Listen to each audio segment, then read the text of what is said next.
What's up, guys? Lance the Obscure Movie Guy coming to you once again, trying to bring you another video.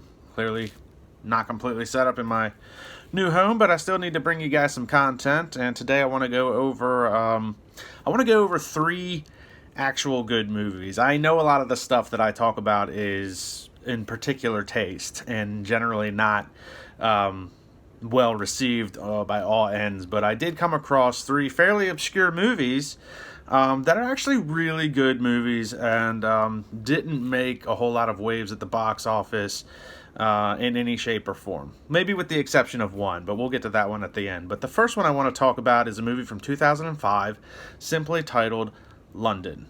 And it's not about the place, it's about a girl.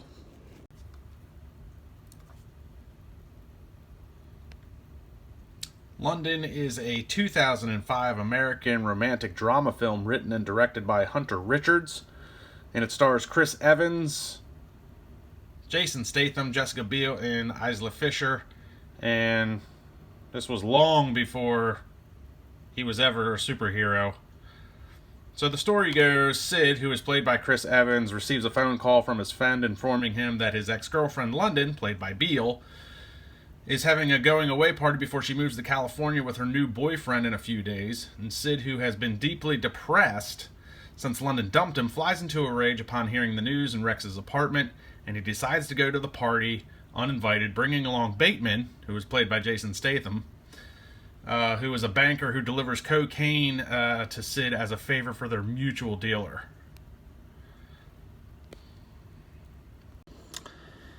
So it's got a pretty stellar cast. Now, this isn't a typical Jason Statham or Chris Evans movie.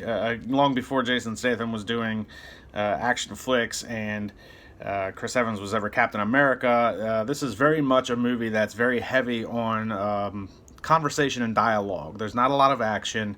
There's not a lot of change of scenery. A lot of the movie takes place in a loft and a bathroom, simply with them doing cocaine and talking. Now, there is a very good scene between Jason Statham and Chris Evans on the behalf of Jason Statham's character. Did a really good job acting out the part in the scene. It was really well done. But it is Jason Statham, so there's at least one point in the movie where he does kick the crap out of a guy. So there's at least that going for it. But a great cast, not just the main cast, but also some cameos from Louis C.K., Dane Cook, Kat Dennings. They were all in the movie for a very short period of time. And the soundtrack, the film's score was actually done by the Crystal Method, which is a very good band, very popular back in the day. Movie didn't do well in theaters, but it wasn't really meant to. It was only released to like 7 theaters like worldwide, so it only ended up doing like $20,000 in sales. But obviously it was a video on demand or straight to video, as it would be back in the day, movie. But definitely worth the watch. If you're into movies that are heavy on dialogue, story, character build-up, it's really a good movie. Really more intriguing and entertaining than I thought it would be.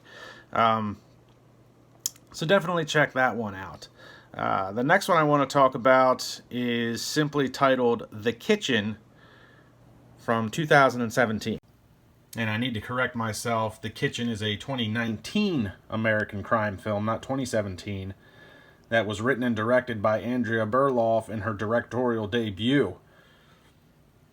It's based off of the DC/Vertigo Comics limited run series by the same name, which was done by Ollie Masters and Ming Doyle. It's Hell's Kitchen 1978, and 3 women are married to members of the O'Carroll crime family. It stars Melissa McCarthy, Tiffany Haddish, and Elizabeth Moss as the wives of the Irish mobsters who take over organized crime operations in Hell's Kitchen after the FBI arrests their husbands. Now, truth be told, this movie actually got a lot of negative reviews, and I watched it a couple times, and I can't really understand why. All bankable actresses, kind of playing on the whole Good Girls TV show type theme, where the guys were really the bad guys, all get arrested, and then the wives pick up the slack. I thought it was pretty well done. It is a DC adaptation. It was a limited run comic. It's not a part of the main line, such as like Batman and Superman, stuff like that. But I think overall it was a pretty decent movie and got a lot. I mean, the cast is very good. It also has Common in it, who always plays a good bad guy. And again, another film that's, worth the watch. A really good film, I think, in most parts. I don't know why it got such negative reviews. It really shouldn't have. Yes, the movie could have been better. All movies could be better, but I don't think it was as bad as it was made out to be by some of the film critics. And the last movie I want to talk about, really, really, really good flick. 2018's Searching. Searching is a 2018 American mystery thriller film directed by Anish Shiganti in her feature film debut and written by Shiganti and Sev Ohanian. Set entirely on computer screens and smartphones, the film follows a father, who is played by John Cho, trying to find his missing 16-year-old daughter, who's played by Michelle La, with the help of police detective played by Debra Messing. It is the first mainstream Hollywood thriller headlined by an Asian American actor. The film premiered at the Sundance Film Festival in January of 2018 and then had a theatrical release in August later that year by Screen Gems, and it was hugely successful commercially. The film was done on an $880,000 budget and then grossed over $75 million. Huge success. And there is apparently a sequel currently in development. Guys, not only is this film like super interesting in the storytelling and the way it was produced, but it's super interesting the backstory behind it and how it was even done. The production process was amazing. It wasn't shot on like your typical Hollywood video cameras. Everything was done on like GoPros, drones, news helicopters, DV cameras. In fact, there's even some portions of it that were filmed on the director's actual personal iPhone. And then it was compiled together. And the shooting location, there's certain parts of the movie where you've got John Cho and Debra Messing conversing with each other, through the interwebs. But the scenes were actually shot in the same house. John would be in one side of the house and Debra Messing would be in the other side of the house. But it was shot to make it look like they were two different locations. Extremely well done, and one of the most impressive things about this movie, as you could see in a little bit of the trailer, there's a lot of screen, not necessarily closed caption, but it's to show you like the typing of the texting or the IMs. And the editing for this movie took 2 years to complete because they had to edit the typing and the IMs and the text messages all into these different languages into the different countries that they were being released so everybody could follow along with the storyline correctly. Incredibly well done, I should say. 2 years to do editing like that. So mad props to the editing team.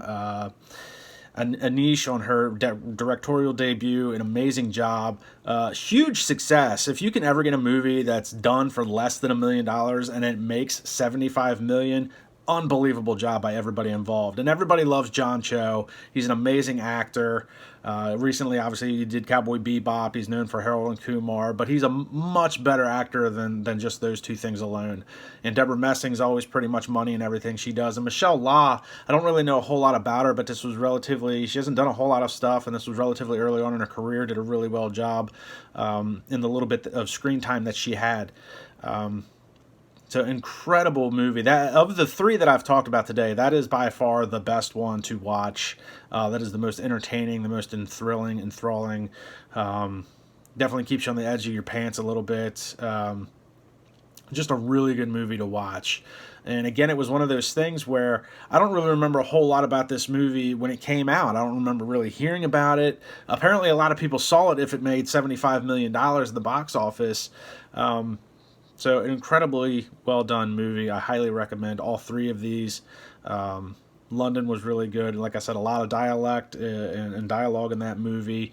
Not a lot of action. The Kitchen Got a lot of negative reviews, but I thought it was a pretty good movie. There's a little bit more action in that one, and great job done by Elizabeth Moss, Melissa McCarthy, and Tiffany Haddish. She's really good in that movie. It's nice to see her step out of the comedy aspect, and Melissa McCarthy as well, to step away from the comedy type stuff and really take on a more serious role. And I think maybe that might have been why it got some negative reviews, because people are so used to seeing those actresses in a more comedic setting, and maybe they didn't feel completely at home doing something serious, but I think they did a pretty good job pulling it off.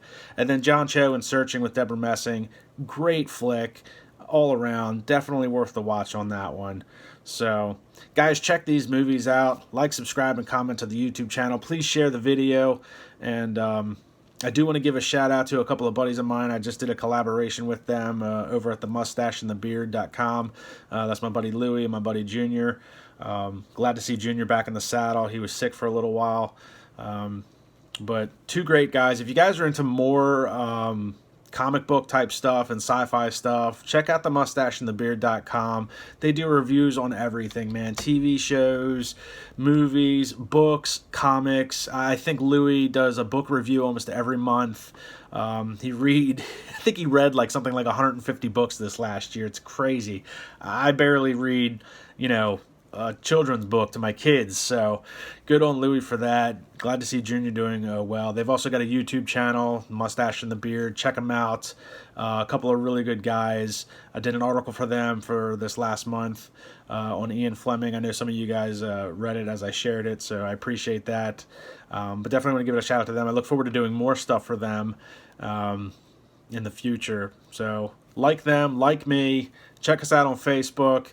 Check us out on YouTube. Check out their website. And I'll see you guys in the next video.